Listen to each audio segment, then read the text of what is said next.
ayérayé tó ṣe mí lóore ẹ bá ń kíra fún bàbá mi àgbàlagbà oyè. Mo ní ẹ bá ń kíra fún ọlọ́run nínú àwọn ọlọ́run, ẹ bá ń kíra fún ọlọ́run tí ò jẹ́ ń dòkú. Mo ní ẹ bá ń kíra fún ọlọ́run tí ò jẹ́ ń ṣàìsàn, ẹ bá ń kíra fún. Mo ní ẹ bá ń kíra fún ayérayé tó ṣe mí lóore, ẹ mọ̀ bá ń kíra fún bàbá mi tí ń ṣọ́ Nàìjíríà, tí ò jẹ́ Nàìjíríà ó fẹsẹ̀ kọ. Bàbá mi tí ń gbà wá lọ́wọ́ ewu gbogbo. Mo ní ẹ bá ń kíra fún 100 ọdún ó ti lé ẹyọ kan, ẹ mọ̀ bá ń gbọ́ lọ́nga. Mo ní ẹ bá ń kíra fún gbanigbani tá ń sáyà, ọjí kan lù kan pa, ọ̀pá kan wò kan yè, ọba mi fàkíà fàkíà, ẹ mọ̀ bá ń kíra fún. Bẹ́ẹ̀ ni ẹ bá máa kíra fún bàbá ayérayé tó ṣe mí lóore. Bàbá mi eléyìí tí ń pa wá ti tún jí wa lọ́jọ́ kejì. Àwọn tó ti kú ẹ rí i pé wọn lè kíra fún bàbá mọ́, ṣùgbọ́n àwa wà láàyè. Ẹ jájọ máa kíra fún, kájọ máa gbé fún. Olórin kan ní gbé f'Olúwa gbé fún. Ẹ jájọ máa gbé fún bàbá, òun nìkan náà ni ọpẹ́, ìyìn àti ọlá àti ògo ló tọ́ sí. Gbogbo yín tẹ́ ti darapọ̀ mọ́ mi lóore ní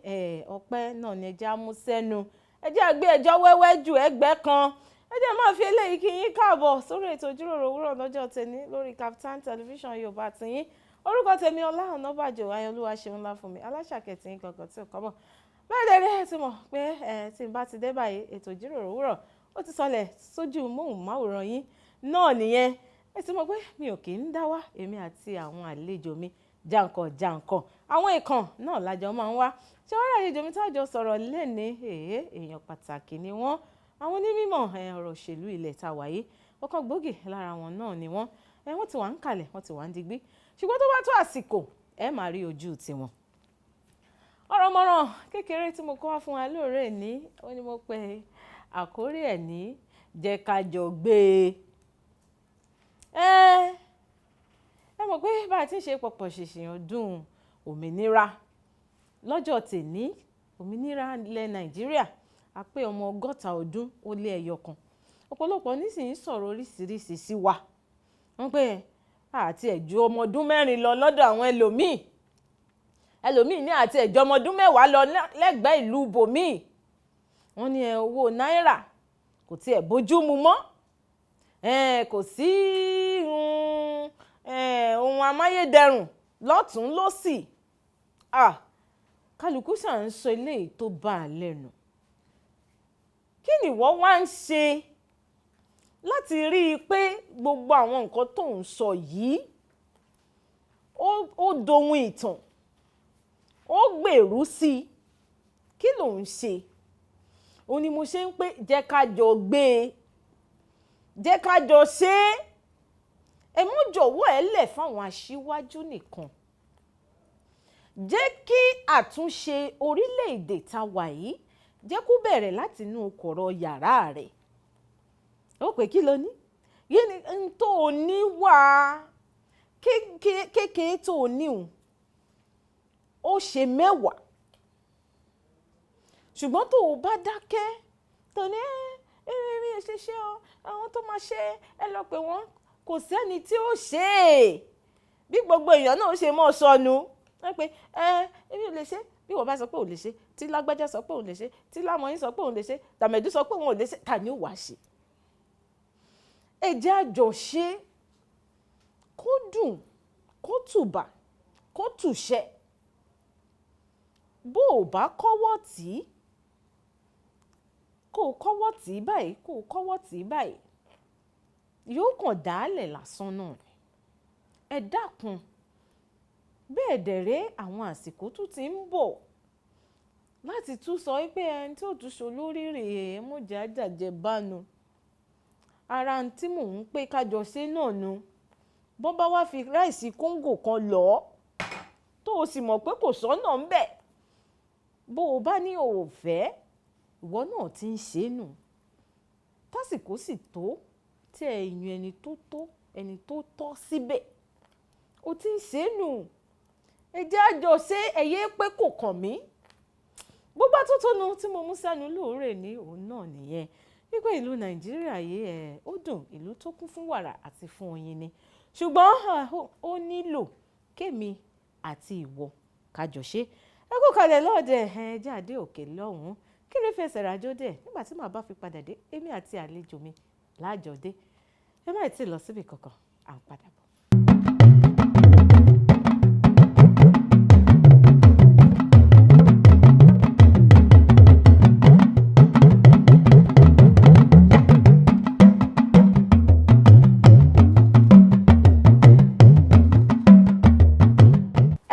Padà sórí ètò ìjíròrò òwúrọ̀ lórí Kaftan television Yorùbá tìyín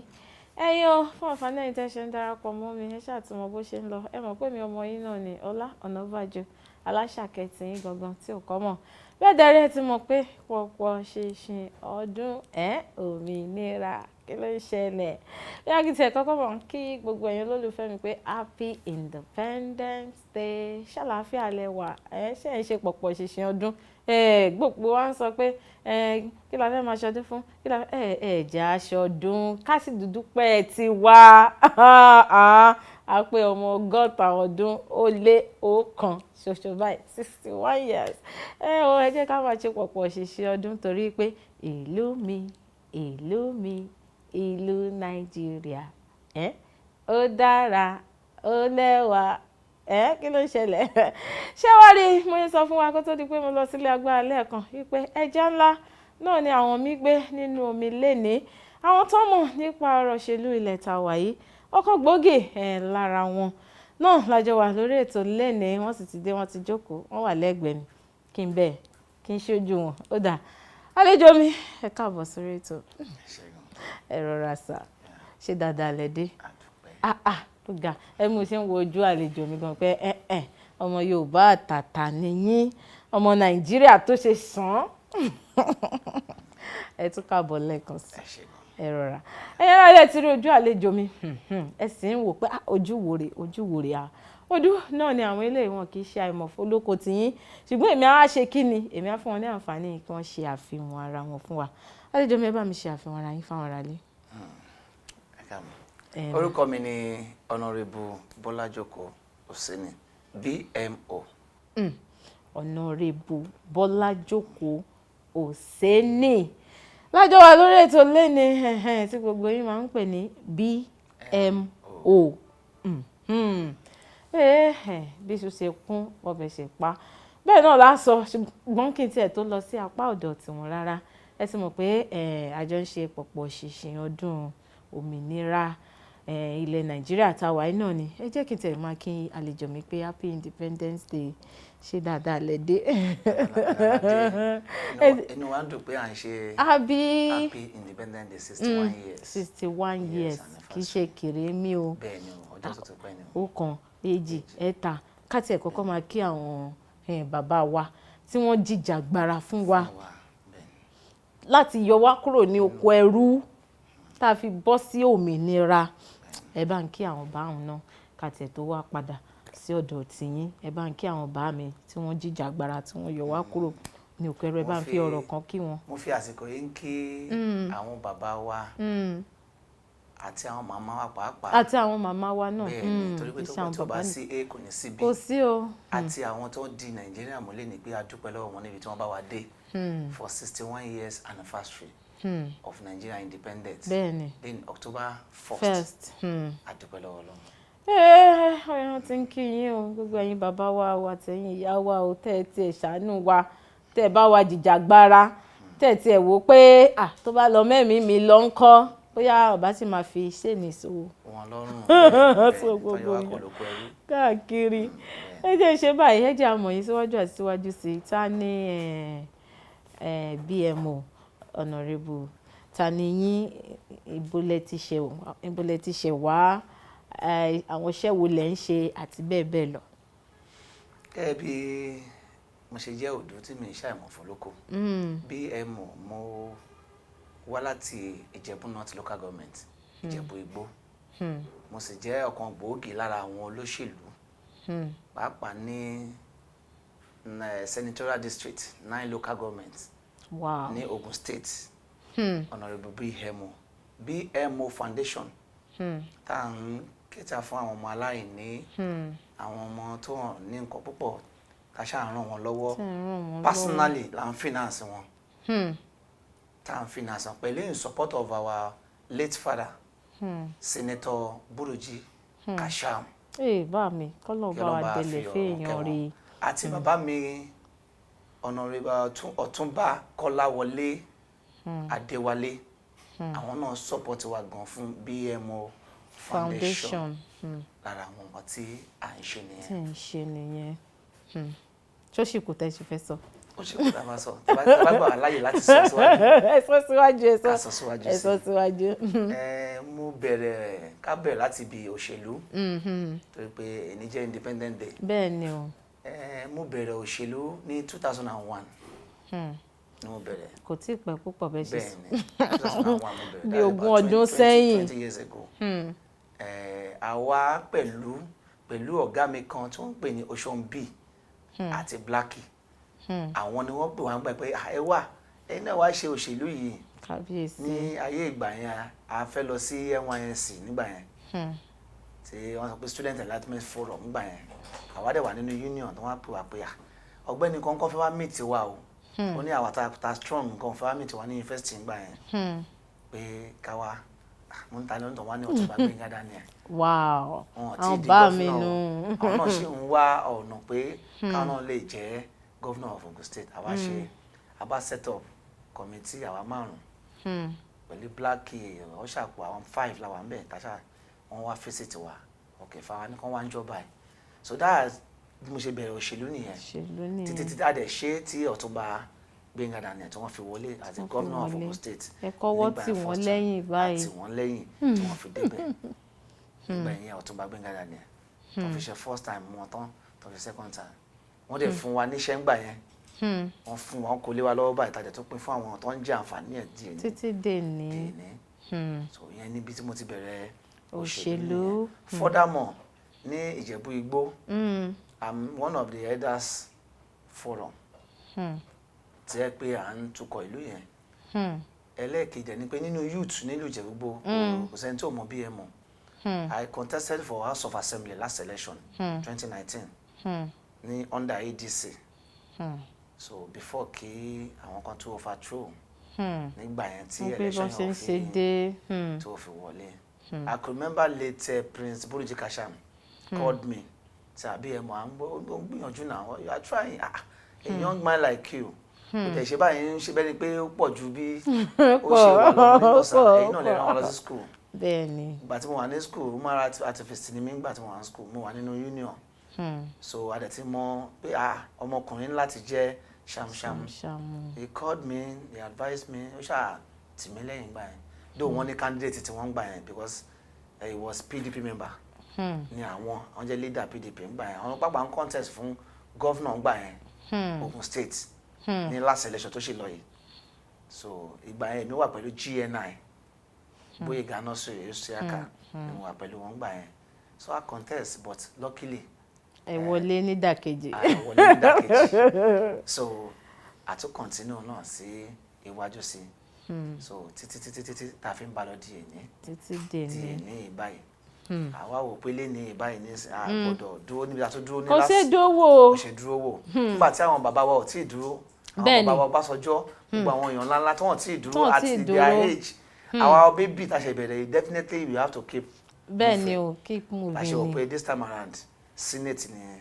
lè fẹ́ lọ. Ogun East Senatorial District. Lẹ̀ ń wò lójú lọ́nkán báyìí. Ọlọ́run ó ṣe láṣẹ Ọlọ́run ọba. Ẹ jẹ́ ń sọ báyìí kí n tiẹ̀ tó sọ pé ká tó sọ̀rọ̀ nípa tara tìyín díẹ̀. Ìlú Nàìjíríà bí tó dé dúró yìí lọ́wọ́ tá a wà yìí ṣé ó tiẹ̀ dùn ṣó dùn mọ́ yín nínú? Ìbéèrè ńlá lẹ bèrè yìí. Ìlú Nàìjíríà ń dùn. Ó dùn ó lóyin. Èmi lè fọwọ́ sọ̀yà pé ìlú yìí ló dájú. abẹ́ẹ̀rọ lọ́hùn. ìdí rẹ̀ bè lọ́mọ ó yá ẹ ṣe àwò náà ni mo fẹ́ béèrè. ṣe rí ó dùn sí apá kan. kábíyèsí. àwọn apá kan ń gbádùn àwọn kan ṣe kí ni wọ́n ń jẹ́ ìdàkejì. ṣe mọ̀ pé bí tó bá kọ sísì sílẹ̀ báyìí èèyàn ní pé kò èèyàn ní sísì lẹ́rí tẹ́yìn bá máa wò lọ́hùn ẹni náì lẹ́rí ní ọ̀dọ̀ àwọn kan ó ń dùn ọ̀dọ̀ àwọn mẹ̀kúnnù kò dùn ní ọ̀dọ̀ àwọn olówó ó ń dùn ẹ ṣe àwò. ìdí nìyẹn ṣùgbọ́n tá a bá ní ká wo nǹkan tó ń ṣẹlẹ̀ ní Nàìjíríà particularly yìí we have bad leadership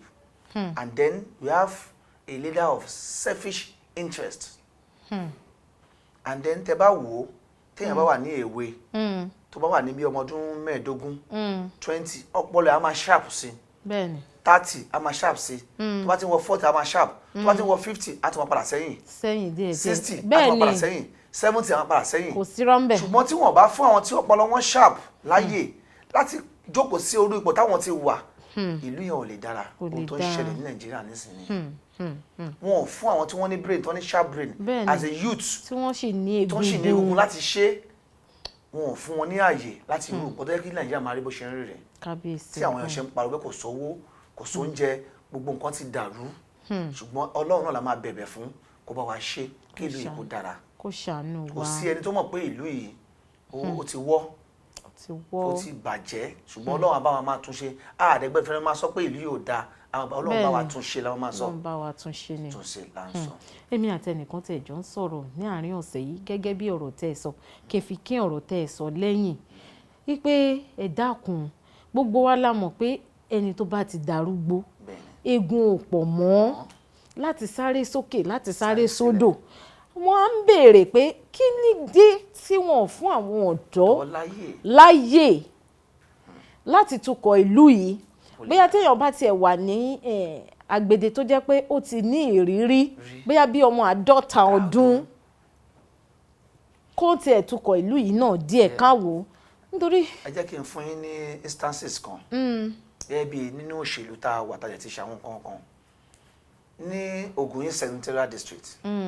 gbogbo àwọn tí wọ́n wà ń bẹ̀ nísìnyí tí wọ́n ń tukọ̀ as a senator the major senators they are above 60. wọ́n dẹ̀ ti ń rúlu Ògùn East Senatorial District rí bọ̀ is over 30 years ago tí wọ́n ti ń tukọ̀ tó dẹ̀ yẹ pé gbogbo method tí wọ́n lò ní olden days ni wọ́n ṣe ń lò ń sìn tí ò lè yẹ kó rí bẹ́ẹ̀ that is why I decided in my own town pé okay tí a bá sọ pé bàtà bá ní 500 billion bàtà bá dé òkè báyìí la máa tó wá ṣe báyìí kí làwọn náà lè ṣe as a youth let me come out when a baba of 70 years is going for as a senate tí èmi ọmọdé just above 40 tí mi ò sọ pé kémi náà lọ fún tí à ń bẹ̀rù pé tá a bá ṣe kinní yìí where do I want to get the money where do I want to get the fẹ́ rówó fẹ́ rí nǹkan báyìí tá a bá bold of ourselves àwa náà lè ṣe kinní. bẹ́ẹ̀ni. in 1979 also Ọbásanjọ́ was like according to bẹ́ẹ̀ 39 years bẹ́ẹ̀ni tó dẹ̀ ṣe president lé wa lórí nísìnyí ṣó lè possible kọ́mọ 35 years àbí sọ pé òun fẹ́ ṣe president ibẹ̀ ló yẹ káwọn bàbá yẹn ti ronú pé àwọn gangan ni. ẹ wo àgbẹ̀ ń bíbí afẹ́dé òkè lọ́hùn ká lọ fẹsẹ̀ rájò díẹ̀ láti ìgbà tẹ́yìn náà ti dé ni mo ti ń lọ yín fún mi tí ẹ jẹ́ ìsinmi díẹ̀ orin wo lẹ fẹ́ ká lọ wò ń lé ká fi fẹsẹ̀ rájò kí n fún yín ní àǹfààní ẹ̀ orin kan tẹ́ ẹ bá nífẹ̀ẹ́ sí. ẹ fún wa ní Haruna Ṣọlá. Haruna Ṣọlá bàbá rí bàbá Haruna Ṣọlá tá a fi fídíò wọn tá a bá rí ńkọ́ èwo ni ká tún èwo ni ká tún mú. ẹ fún mi ní Alhaji Wasiu Ayinde. Wasiu Ayinde ó dáa yàrá ilé àlejò mi ní ká lọ wo Wasiu Ayinde Marshal ká fi fẹsẹ̀ rájò ìkan lára àwọn àwo wọn àbí tó bá ti dáa ká fi fẹsẹ̀ rájò tá a bá padà dé a máa tẹ̀síwájú ní ọ̀rọ̀ tá à ń sọ ẹ má gbàgbé pé ọ̀rọ̀ ìlú yìí ó mú wa lómi ó jẹ wá lógún gẹ́gẹ́ bí àyájọ́ tèmi bó ṣe jẹ́ àyájọ́ Independent Day ẹ kú kalẹ̀ ẹ má ti lọ síbi kankan à ń padà bọ̀.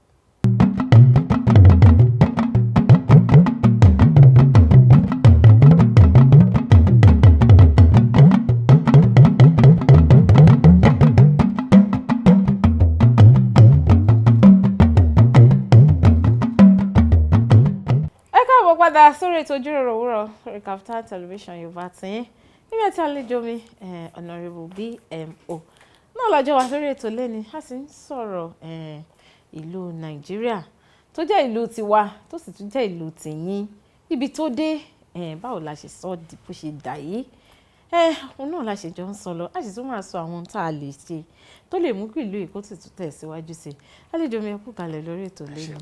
ẹ̀ǹlẹ́ sà nígbà tí ẹ pè yín àárí yín gbé jókòó àdúpẹ́ gan ni ẹ ṣé gan òkè òkè náà ni ẹ máa lọ láṣẹ Ọlọ́run ọba mi ọba òkè à ń sọ̀rọ̀ lọ́kọ́ tó di pé a lọ sílé agbára lẹ́ẹ̀kan pé kẹ́yìn náà kẹ́ ẹ sinmi díẹ̀ pé ìlú yìí bó ṣe dé ibi tó dé yìí kí ni àwọn nǹkan tó ṣẹlẹ̀ eléyìí tẹ́ ṣe ń sọ fún wa pé àwọn bàbá wa náà ni wọ́n fà á ó dà pé bẹ́ẹ̀ la sọ̀rọ̀ dé bóyá kẹ́ ẹ gbélẹ̀ ká parí èyí tá à ń sọ yẹn ká tó mú ìmí sọ. gẹ́gẹ́ bí ohun tí mò ń sọ lọ ẹ jẹ́ ká ti ibi inú ilé wò téèyàn bá fẹ́ rúùlù ìlú kan a wò pé inú ilé títí ẹ̀ ṣó ti rúùlù ẹ̀ dáadáa bàbá ìyá tí bàbá bá ti bí ọmọ máa dàgbà díẹ̀ sí lójú bàbá á máa dàbí ọmọdé lójú ẹ̀ ká ní pé wọ́n ti rò pé ọmọ yìí náà ti tójú bọ́ ìyẹn ká ní kóun náà jáde orí ọmọ bẹ́ẹ̀ á tètè prosper ṣùgbọ́n tẹ́ ẹ bá ṣì ń wò pé kí tí ilé ìfẹ́ dá ṣe mo ti lè dá ṣe nǹkan ọmọdé ṣì ni ó ti wọ 30 years ọmọdé ni 40 years ẹ ṣe pé lọ́mọdé 50 ọmọdé ni ẹ̀yin kẹ́ ti wọ 90 years 95 ẹ lè rí nǹkan kan orí ọmọ bẹ́ẹ̀ kò lè rí nǹkan kan ṣe àwọn pàápàá nǹkan tó ti ṣe sílẹ̀ ọmọ yẹn náà ló máa padà ṣe kí ni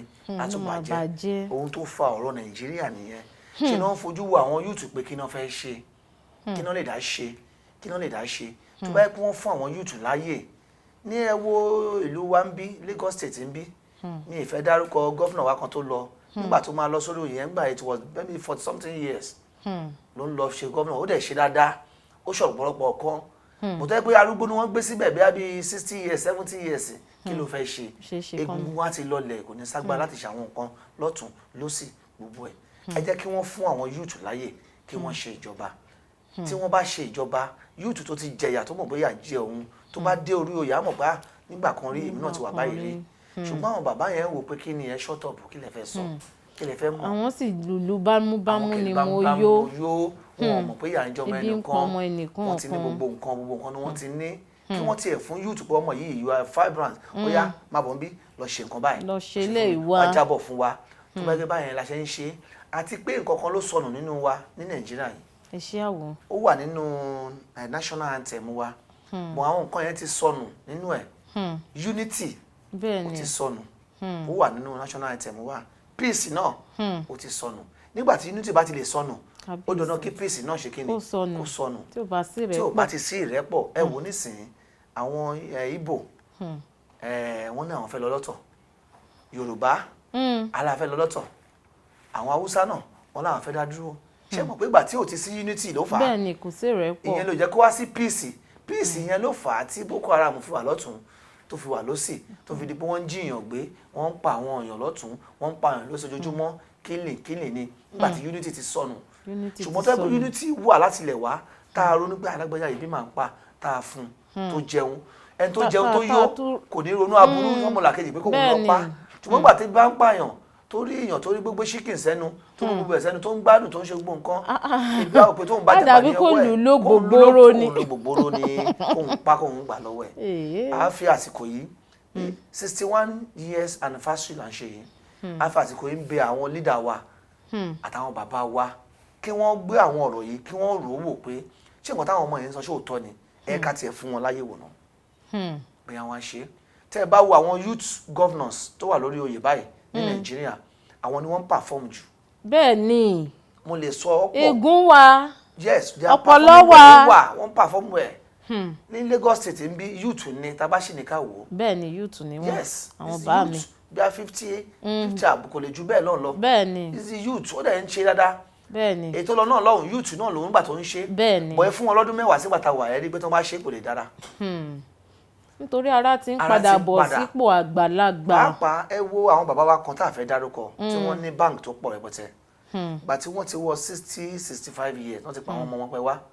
ẹ wá máa tukọ̀ àwọn báǹkì mi lọ and the bank sector is moving fine. ọmọ olúwa ni bàbá tí mò ń sọ yìí àwọn ọmọ wọn ni wọ́n ń control kínní throughout the whole world tí wọ́n ti ní báǹkì yẹn. bàbá rí i pé ọpọlọ ti dàgbà àgbàpápá ti dé wọ́n gbé sílẹ̀ kán máa ṣe òun làwọn kan dì sọ́wọ́ mọ́ sí tán ní láyé àwọn ò ní gbé sílẹ̀ àfi táwọn bá lọ sí díẹ̀ kí la wá ń jẹ tí ò tán ẹ jẹ́ ká ṣe ara lóṣooṣù ọwọ́ àwọn Yorùbá ẹ jẹ́ ká ronú Haúsá ẹ jẹ́ ká ṣe kankan Igbo ká pèrè pé okay let's go to national conference this national conference and be wọ́n ti wà Jonathan ti pè láyé wọn former president of Nigeria Jonathan ó pe àwọn Yorùbá pé kí wọ́n wá a ṣe national convention conference sọ pé èyí máa sọ máìdín àṣà Haúsá Yorùbá sọ títí ẹ̀ Igbo àsọ títí ẹ̀ pé báwo la ṣe lè ṣe Nàìjíríà yìí nígbà tí ó pe kinní yìí wọn ò máa jẹ́ wà gbogbo àwọn leaders tí wọ́n pè wọ́n ní àwọn ò ní wá ká ní wọ́n ti wá ń gbà yẹn lọ́hùn tí wọ́n jọ jókòó sí round table wọ́n sọ pé ìlú yìí kí ni ká ṣe what is the way forward Igbo àsọ títí ẹ̀ Hausa máa sọ títí ẹ̀ Yorùbá sọ títí ẹ̀ okay now let's conclude to the one thing ẹ̀ ká ṣe báyìí ṣe mọ̀ pé ìlú ṣe kí ni àlọ́síwájú nígbà téèyàn kan pè é sìn táwọn tó kù sọ pé àwọn ò ní wá tí wọn ò wá ó dẹ̀ ń bájọba ẹ̀ lọ títí tó fi ṣe kí ni tó fi gbé sílẹ̀ àwọn nǹkan tó ń ṣẹlẹ̀ ní Nàìjíríà nìyẹn mi ò ní gbà fún ẹ ìwọ ò ní gbà fún mi èmi lọ̀gá nǹkan tó yẹ ká jọ máa gbé wọ́n ní gbé kémi gbé eléyà jẹ gọ́fúnà ń sìn á tún ní ọmọ òun fẹ́ fi ṣe gọ́fúnà àbí òun fẹ́ fi ṣe house of assembly fẹ́ kó ń bẹ̀ ìwà ṣe ilé tó lọ́ba tó níjó yìí billions of people wà kẹ́ ẹ jẹ díẹ̀ kẹ́ ẹ fẹ́ lómìnà láyè kó ṣe díẹ̀ bù fún mi bù fún ẹ ká máa jọ máa ṣe bẹ́ẹ̀ by things will be alright ẹ wo ìlú òyìnbó ń bẹ̀ yẹn sìn ní bá bí Amẹ́ríkà tẹ bá lọ sílùú òyìnbó ọ̀rọ̀ bóyá oúnjẹ àbí nǹkan kan kì í ṣe problem wọn owó lè máa wà enough lọ́wọ́ ẹ̀ lápò but ó fẹ́ wọṣọ ní fresh everything ní ẹ wo time COVID-19 ẹ wo nǹkan tó ṣẹlẹ̀ nígbà táwọn èèyàn kó oúnjẹ sílé rẹpẹtẹ tí ibi dẹ̀ ń pa àwọn èèyàn ó sì ń bu mọ́ bẹ́ẹ̀ tó bàjẹ́ wọ́n sì fún wọn ẹ rí i pé that is wickedness in fact nǹkan tó ń pè bẹ́ẹ̀ nìyẹn nígbà yẹn àwọn kan ní owó yìí tí wọ́n lè fi bọ́ gbogbo wa ń gbà yẹn tí wọ́n mú nǹkan yẹn kan báyìí síta nílùú wa lọ́hùn mi ìfẹ́ dárúkọ má dárúkọ mi ìfẹ́ dárúkọ ó ní àwọn nǹkan kankan táwa rò bóyá kó ṣẹlẹ̀ àti pé pàápàá àwọn aráàlú àwọn ní ká bẹ̀ pàápàá jù ẹ jẹ́ ká ṣàìnà ojú wa ká lajú ní COVID-19 tó lọ yìí ń sìn I still spend about more than $1 million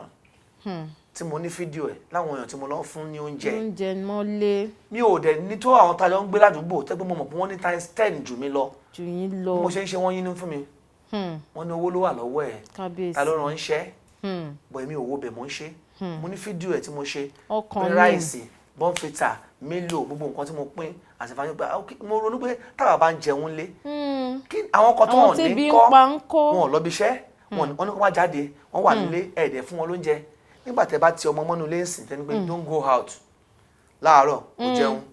ọ̀sán kò jẹun alẹ́ kò jẹun jọ́kejì jọ́kẹta àti jọ́kẹrin tó bá dàbí lẹ́kùn já á wọlé onílé á voice out wá fẹ́ jẹun kó tó ń ṣe wá Nàìjíríà nìyẹn so àìnífẹ̀ẹ́ ara wa unity yẹn ló sọnù kò sí fẹ́ kò sí ṣùgbọ́n Ọlọ́run á jẹ́ kí Ọlọ́run á bá wa dá sí torí it's only God that we can call Ọlọ́run nìkan la lè pè tó lè dá sí torí gbogbo àwọn tó náà máa ṣe wọn ò rí ṣe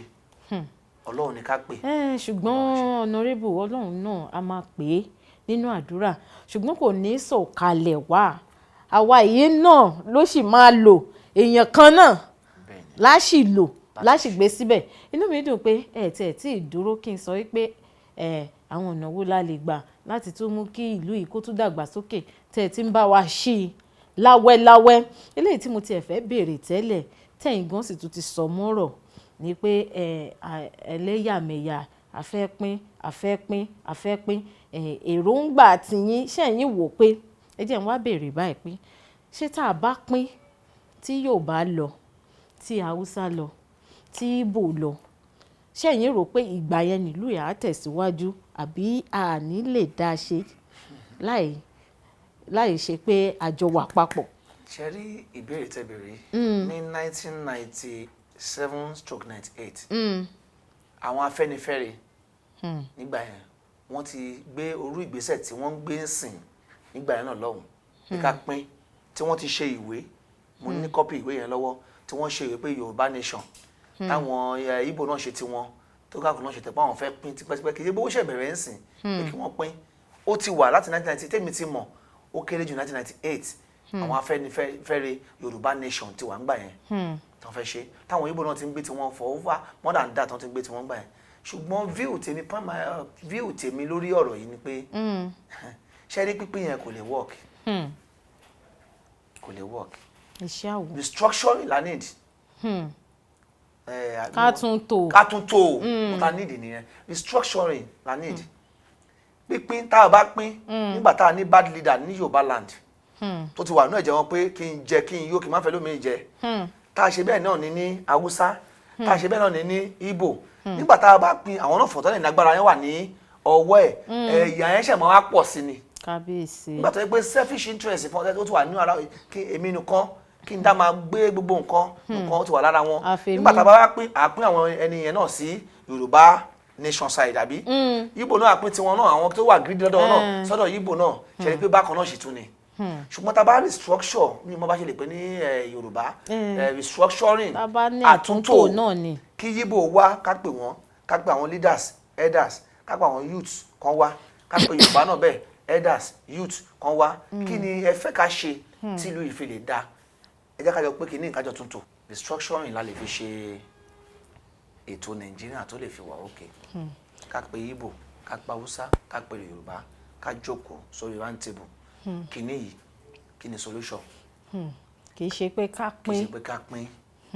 pínpín yẹn náà ó kàn ń jọ́ lójú àwọn èèyàn pé tá a bá pín ṣé àwọn leaders tá a fẹ́ pín yìí náà ṣé wọ́n ti kúrò ńbẹ̀ ni. Bẹ́ẹ̀ni. tó bá yẹ pé àwọn leader yẹn sìn wọ́n ti dàgbà wọ́n ti lọ tágbàrá rẹ̀ yẹn sìn tá a bá pín gbogbo wa la wọn máa gbádùn. ẹ pé ọ̀dọ́ ló fẹ́ ṣe báyìí o. ṣùgbọ́n gbà tí wọ́n sì wà láyé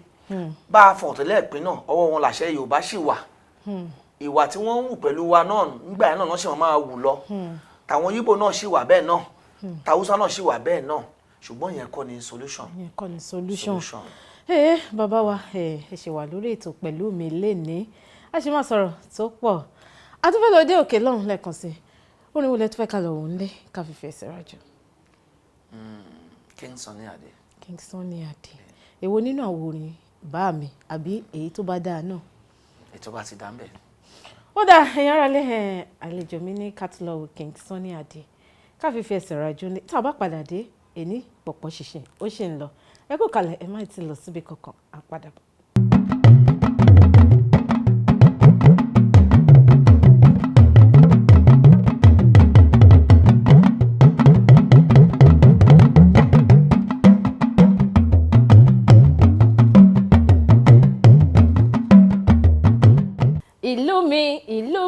ìlú Nàìjíríà ó dára ó lẹ́wà ó ṣe kí ni ẹ máa bá mi kọ́ níṣó bá a ṣe ń ṣe pọ̀pọ̀ ṣe ọdún òmìnira ti ilẹ̀ Nàìjíríà ní bíbáyìí ó dá mi lójú pé ẹ̀yin náà ń ṣe nínú ilé lọ́dọ̀ tí àlejò mi wọ́n ṣì wà ń kalẹ̀ wọ́n wà ń digbí àlejò mi ẹ kú kalẹ̀ ṣé ń gbádùn ara yín nínú ilé agodo wa lóòrọ̀ ẹ̀ní fàájì ń lọ fàájì ń sàn ẹ rí ibi tá a ti ń ṣètò lọ náà ni wọ́n tún ti gbé àkàrà òyìnbó wọlé fún wa lórí ètò lénìí àwọn iléeṣẹ́ tí wọ́n fún wa ní àkàrà òyìnbó yìí ẹ ṣé gan ni àdúpẹ́ iná ò ní tán lọ́wọ́ yín àlejò mi ẹ ń sọ̀rọ̀ kan lẹ́ẹ̀kan nígbà tá a ṣe bẹ̀rẹ̀ ètò yìí pé ẹ ní foundation kí ni ẹ ṣe tó bára yín nídìí foundation. bí mo foundation yẹn ohun tó yẹ kí n bára mi bẹ̀ ni pé mo sùn níjọ́ kan mo wá rò pé ṣé bá a ṣe máa lọ nílùú Nàìjíríà lélẹ́yìí mi ò ní púpọ̀ ṣùgbọ́n kò dìgbà téèyàn bá ní púpọ̀ kéèyàn tó jẹ́ ọlọ́rẹ láti máa mú sílẹ̀. bẹ́ẹ̀ ni. mo wá rí bàbá wa kan létí bàbá wa Burújí senator Burújí Kasham tó ti kú báyìí. ọlọ́run bá a tẹ̀lé fún wọn. each time tó bá ti ń bọ̀ nílé láti Ìjẹ̀bú Òde àwọn ọlọ́kadà máa fi iṣẹ́ wọn sílẹ̀ wọ́n dẹ̀ máa tẹ̀lé wọn títí dé Ìjẹ̀bú Igbó. kábíyèsí Ọlọ́run. wọ́n lè tó 10,000 ọlọ́kadà. onímọ́tò tó ń lọ pápá àti èrò tó wà náà ní wo má jẹ́ ká ti lọ bí tá à ń lọ yìí jẹ́ ká tẹ̀lé ni wọ́n máa wá tẹ̀lé lọ lé tó wá délé á wá jókòó á wá ní ẹ káàbọ̀ ẹ kú lé o á máa pín rice á máa pín owó ìmí mọ́tò á máa fún wọn mo máa ń lọ bẹ̀ ńgbà yẹn máa lóhùn wọn tó ń ṣe wọn ò pé tí n bá tiẹ̀ ní owó tẹ́ni yìí ní èmi náà lè bẹ̀rẹ̀ láti ibì kan láti ibì kan. jẹ́ kí èmi náà dá foundation kékeré kan lẹ̀ bó jẹ́ 20,000 naira per week bó jẹ́ èèyàn mẹ́fà ló bá ká kí èmi náà start something else mo á ń ṣe lọ tí mo bá ń lọ títì mo tiẹ̀ máa ń ṣe dìsìn tí n bá rí àwọn ọmọ school tó bá ń lọ bí a time mo ti lọ tó yẹ kí wọ́n lọ sí school tí mo wá rí wọn torí pé níbi hòtẹ́ẹ̀lì mi school kan wà ń bẹ̀ kí ni wọ́n ṣe ń bí a ní wọ́n lé òun fowó school ni a ní wọ́n lé ẹ fún owó school èló lówó school ẹ tó wá máa sọ a ní 4,000 naira kábíyèsí Ọlọ́run máa nítorí 4,000 náà ṣe lé ẹ ní school mo wá wò pé 4,000 naira ó dà jẹ́ ká lọ sí school mo wá gbé ọmọ yẹn sínú mọ́tò máa tẹ̀lé dé school mo mọ principal wọn èló lówó ọmọ yẹn wọ́n ní 4,000 máa san mo tiẹ̀ ṣe kan rí tẹ́ pé nígbà tí mò ń contest fún House of Assembly last election 2019 ni àwọn ọmọ yẹn bóyá bàbá ọmọ yẹn jẹ́ other party wa nígbà yẹn ọmọ yẹn bí wọ́n ti sọ̀rọ̀ pé ọmọ tèmi náà wà ní school yẹn gangan náà ìyẹn ọmọ mi second born mi ó wà nínú school yẹn náà wọ́n sọ pé àyè nìyẹn kọ́ àní dìbò fún o wọ́n sọ bẹ́ẹ̀ bàbá yẹn ti sọ bẹ́ẹ̀ lójú màmá ẹ̀ pé wọn ò ní dìbò fún mi pé bí ẹ mọ̀ wọn ò ní dìbò fún un pátì mi làwọn máa dìbò fún nígbà tí mo wá ń lọ mo wá rí ọmọ yẹn mi ò mọ̀ pé wọ́n sọ̀rọ̀ mi mi ò mọ̀ ọmọ rí mi ò mọ̀ yárí mi mọ́ níbọ̀dì rí mo wá ní kí ló ti wọ̀ lọ sí kí ọtọ́ ṣe lé ẹ̀bọ́ta ní òun sanwó school elélówó school ẹ̀ ó ní 9,000 naira private school ó ní wọ́n ti san ní owó yẹn pé bọ̀ tó kú 9,000 nínú ẹ̀ wọ́n ṣe lé ẹ̀bọ́ta báyìí ọmọ kékeré mo wá òpó kẹ́ ó yá ń school n bá tẹ̀lé elélówó ọmọ ìjọ wọn nà bí ẹ̀ mọ̀ kí lẹ wá ṣe mo lọ́mọ ìsọpọ̀ wọn lọ ẹ jẹ́ kó padà sí school yìí elélówó náà jẹ́ náà gbèsè 9,000 naira bá ní kan san owó yẹn n bá san owó yẹn nígbà tó di week after mi ìmọ̀ àbárí mi ìmọ̀ yárí ọmọgọ́ mi ìmọ̀ rí wọ́n bá dé àwọn ọmọ mi bá pè mí nílé pé ọmọ yẹn ń bú àwọn school pé bàbá àwọn ò ní wọlé election pé ọmọ yẹn máa ń bú àwọn kékeré tí mo lọ san owó school ẹ̀ àwọn ọmọ mi ló sọ bẹ́ẹ̀ fún mi mo wá ní kékeré tí mi ní san owó school ẹ̀ 9,000 naira ẹ dúpẹ́ títí yín o gbà tó máa tó bí ọ̀sẹ̀ méjì ìṣe ni wọ́n á bá mi ló tẹ̀ ìyá ọmọ yẹn ló wá tó kúnlẹ̀ fún mi bí ṣe mo mọ̀ mo ní mi ò mọ̀ ó ní òun ni mo san owó school ọmọ ẹ̀ pé dáadáa àwọn gan ń bọ̀ bá ní ṣé tọ́wọ́ ẹ̀lẹ́sìn wa kò nídìí mo ṣe mọ́ foundation tí mò ń ṣe ni ẹ máa lọ inú wọn dùn wọ́n láti fọ́tà fún mi pé àwọn àti bàbá àwọn sọ pé àwọn ò ní dìbò fún mi pé mi ò dẹ̀ mọ àwọn rí pé àwọn kan ló wá campaign pé bí ẹ mọ̀ ń kọ́ o ẹ bá wa dìbò fún o pé àwọn sọ pé bí ẹ mọ̀ o táwọn ọmọ tó lù tẹ̀lé àwọn ò ní kọ̀ǹtẹ́ àwọn ò ní dìbò fún pé ilé ìwà jẹ́ káwọn mọ̀ pé téèyàn bá ń wo èèyàn lókèrè téèyàn bá súnmọ́ kéèyàn má judge pé ó fún àwọn ó jẹ́ kí n mọ̀ pé ẹni yìí wọ́n ṣàkóso ní ẹ̀ máa lọ títí di ìgbà tí mo fi ṣe campaign ṣe gbogbo ẹ̀tọ́ ń gbà yẹn àwọn ni wọ́n jẹ́ agbátẹrù nǹkan tó dẹ̀ fún mi inspiration ni pé mo tún rí kan tí ọmọ kan lọ sí nílùú òyìnbó ní Amẹ́ríkà ni wọ́n fi ṣe fíìmù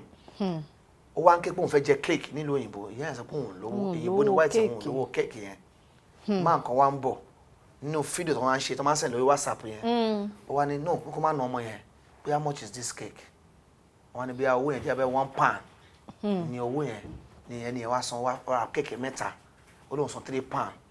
ó ra kéèkì yẹn fún ọmọ yẹn ó wá sọ fún ọmọ pé anybody you see in this world tó bá need help make sure you do it pé kó ṣe ìrànlọ́wọ́ fún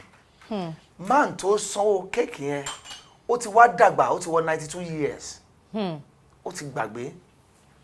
ọmọ yẹn wá lọ sí supermarket kan máa yẹn lọ sí supermarket kò sí owó lọ́wọ́ máa yẹn mọ́ kẹ̀kẹ́ ló gbé lọ sí supermarket ó wá fẹ́ ra nǹkan ọmọ yẹn dẹ̀ dá ìyá ẹ̀ máa yẹn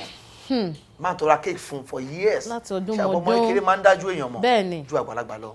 ó dájú ìyá yẹn mọ̀ ìyá yẹn wá fẹ́ ṣe birthday ó ti gbórúkọ ìyá yẹn tó fẹ́ ṣe birthday bàbá yẹn fẹ́ lọ ra nǹkan ní supermarket ọmọ yẹn wá lọ dúró de ìyá yẹn ní supermarket yẹn bí ìyá yẹn ṣe ra gbogbo nǹkan tó fẹ́ rà pẹ̀lú àwọn ọmọ yẹn tó tẹ̀lé wá owó yẹn fẹ́ jẹ́ bí £200 ọmọ yẹn ní kọ́kọ́ sí àkáǹtì òun wọ́n á ń bèèrè pé why ó ní òun fẹ́ san pé òun fẹ́ celebrate fún màmá yẹn ó wá ní pé kí ìyá yẹn sọ nǹkan tó láìkì jù ní ayé yìí tó fẹ́ ìyá yẹn ní pé òun fẹ́ Rolls Royce wọ́n lè ta Rolls Royce about 500 million naira nígbà yẹn 500 million about $500,000 $500,000 wọ́n ta ó no problem ó gba address ìyá yẹn ó bèèrè pé jọ́ òun birthday ó lọ síbẹ̀ ó gbé mọ́tò yẹn lọ wá customize ẹ̀ lórúkọ ìyá yẹn ó lọ fi ṣe gift fún un ó ní pé ìjọ yẹn àpáwọn òyìnbó máa ń nínú kínní pé tí wọn bá ra kéèkì yẹn fún òun lè para òun lè ṣe ní ti pé bìkan tó ti wù ú jẹ òun ti rí àwọn mates òun tó ń jẹ kéèkì yẹn tó ti wù ú jẹ tó ń rí jẹ rí ìyá àwọn òde lówó tó máa fi ra kéèkì fún òun inspiration yẹn ló wọ̀ mí pé if you keep on doing this ọmọ tó sanwó school ẹ̀ 15 naira kò ní gbàgbé bẹ́ẹ̀ni ètò fún 20 naira kò ní gbàgbé kò ní gbàgbé bọ́ọ̀ tiẹ̀ san fún wọn àwọn ọmọ ẹ wọn á padà jèrè ẹ̀ orú ẹ̀mí mo fẹ́ rọ àwọn leaders wa àtàwọn ẹ bàbá bá ń wa kọjú sí wọn dáadáa kí àwọn leaders wa àwọn bàbá wa kí wọ́n ní orú ẹ̀mí yìí kó má dìgbà tí èèyàn bá ṣe wá bá wọn pé ẹjọ́ ẹ ràn mí lọ́wọ́ kí wọ́n tó máa ràn lọ́wọ́ nígbà kan rí gọ́fìnà wa kan tí mi fẹ́ dárúkọ wọn tó bá ń drive lọ wọ́n lè yà ẹni tó tẹ̀ ń ṣe jù kí wọ́n tẹ̀sọ̀ gọ́fìnà wọn Senator Buruji Kashamu ń ṣe ọ̀rọ̀ tí mo sọ yìí throughout the Nàìjíríà wọ́n mọ̀ tó bá ń drive lọ tó bá rí ẹlẹ́pà àbí ń ta bọ̀ọ̀lì ó wà ní rẹ́kọ̀d téèyàn lè lọ wò ó máa park á ní màmá ẹ ló ní bọ̀ọ̀lì yín á ní 100 naira á ní màmá ẹ máa lọ sílé lẹ́nìí Ọlọ́run ti fésìtì yín ó lè fún ní 5 million mo ti rí mi ò rí mo ti rí tó 4-5 kábíyèsí Ọlọ́run bẹ́ẹ̀ ni ọ̀rọ̀ tá à ń sọ yìí ọ̀rọ̀ tí gbogbo ayé lè tó mọ̀ sí ni pé Senator Buruji Kashamu bàbá aláàánú mẹ̀kúnnù bó ṣe ń ṣe nìyẹn. kí ló wá dé tó jẹ́ pé àwọn igi tó bá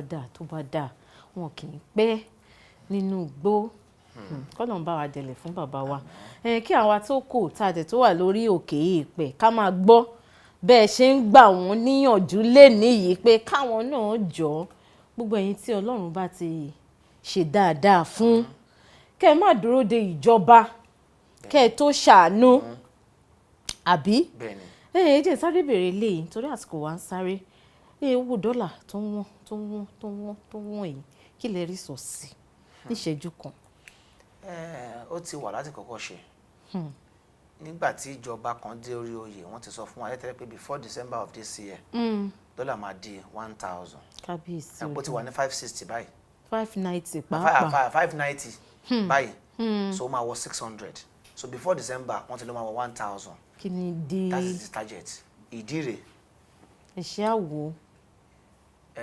Aristotle ti sọ kò dẹ̀ yẹ kó máa ṣẹlẹ̀ bẹ́ẹ̀ ó ní ẹ má bínú pé mo fẹ́ sọ lẹ́yìnbó ó ní the rich will continue to rich while the poor will continue to poor. wọ́n ní àwọn tó lówó wọ́n á máa lówó sí i àwọn tí wọn ò ní wọ́n á máa wà bọ́n ṣe wà àfi tó bá gba ọ̀nà míì tó fi get up ìdí ni pé bí dọ́là yẹn ṣe ń rise up sí tó ń lọ òkè sí ní owó àwọn olówó pọ̀ sí torí àwọn ni wọ́n ní international business nílùú òyìnbó Dublin America wọ́n ní káàkiri so bó dẹ̀ ṣe ń wọ́n sí yẹn ní Nàìjíríà ń bí táwa ń ké ń gbé ó ti bàjẹ́ o ní owó tí wọ́n ń pọ̀ sí lọ́hùn wọn ò ní gbàdúrà kókó padà sísàlẹ̀ mọ́ nǹkan tó fà á nìyẹn fún ọtọ́ pé kí ní yẹn ń sìn wọ́n affect wọn nílùú òyìnbó dọ́là yẹn máa ti padà sí ìsàlẹ̀ ń bí ní ayé àtijọ́ wọ́n ń pa owó epo kìnìún kan ló fà á kìnìún my stock exchange market òun ló fà á bẹ́ẹ̀ kọ́ subsidy ló fà á gbogbo ẹ̀ ṣèbí láyé àtijọ́ tí wọ́n ń ṣe àwọn iṣẹ́ ribiribi ṣèbí kòkó là ń lò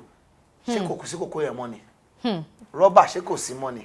ṣèbí rọ́bà ṣì wà I have a rubber farm tí mo ní nǹkan tó jẹ́ kí n lọ sí rubber farm ni pé mo wo age mi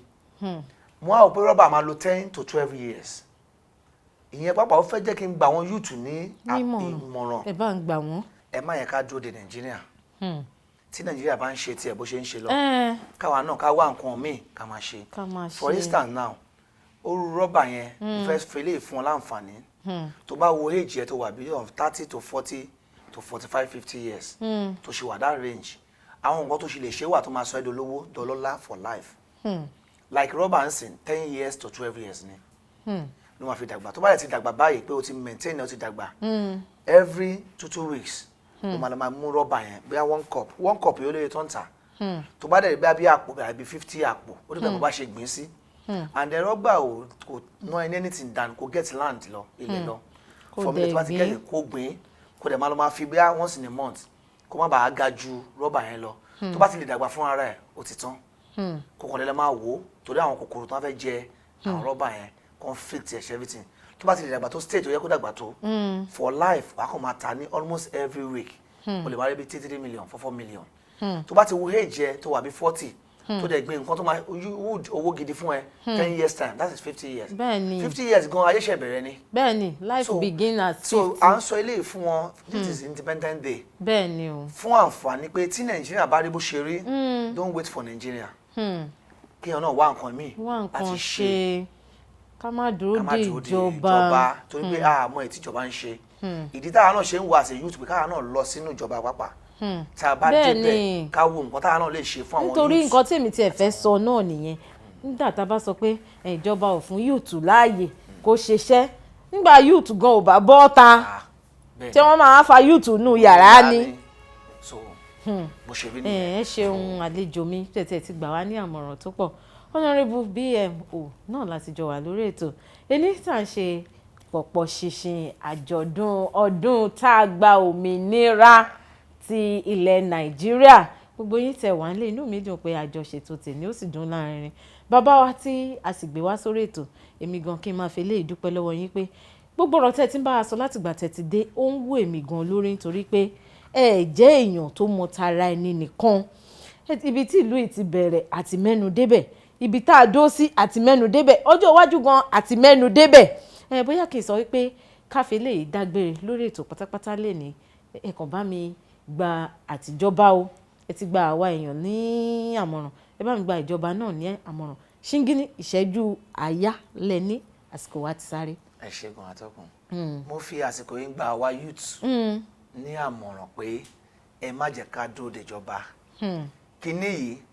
lágbájá fẹ́ ṣe gọ́fúnà ọmọdún mélòó ni ṣé ó lè ṣe ni ibo ló ti fẹ́ rówó no ṣe ni kí wọn náà débẹ̀ kó o bá wọn ṣe kó o participate ó wọlé o ò wọlé keep on trying. àwa youth náà ẹ jẹ́ ká wá nǹkan tá a lè ṣe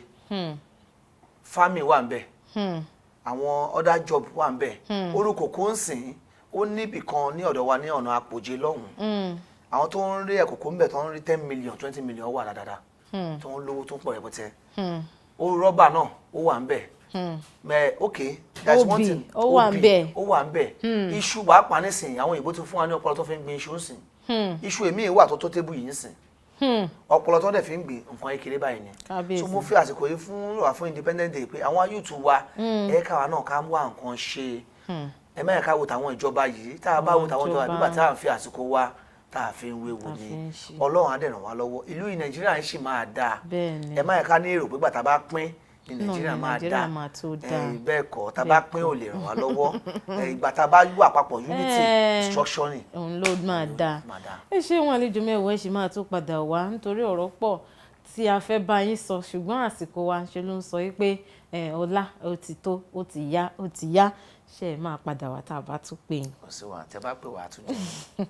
ẹ ṣeun gan nítorí pé tẹ máa padà wá. gbogbo yín tẹ wá nílẹ̀ sọ pé àṣà ní gé àkàrà òyìnbó independent wa ní a máa gé o èmi àti àlejò mi lájọ máa gé ẹ bá wa fọwọ́ bá a ṣe ti rí báyìí lórí ètò wípé happy Independence Day ṣé ká kúkú ṣe báyìí bóyá kí n kúkú gbé fún àlejò mi kó máa gbé lọ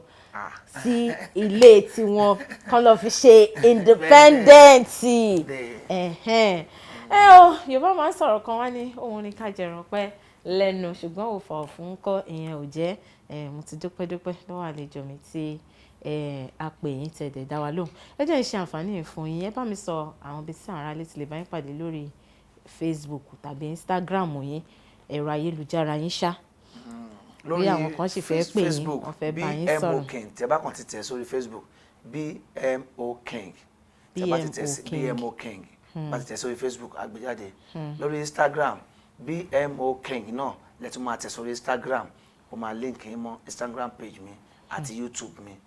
a link méjì papọ̀. gbogbo bí tẹ́lẹ̀ tí bá àlejò mi pàdé òun náà ni wọ́n ti ṣàlàyé fún wa tẹ́yìn bá ní ọ̀rọ̀ kan tàbí méjì tẹ́ ṣe fẹ́ bá wọn sọ eléyìí tẹ́mi ò tí ì sọ tẹ gbogbo àtẹ̀jíṣẹ́ yín ṣọwọ́ sí wọn wọ́n máa rí bẹ́ẹ̀ ni náà ṣe ń fi eléyìí dágbére fún wa lénìí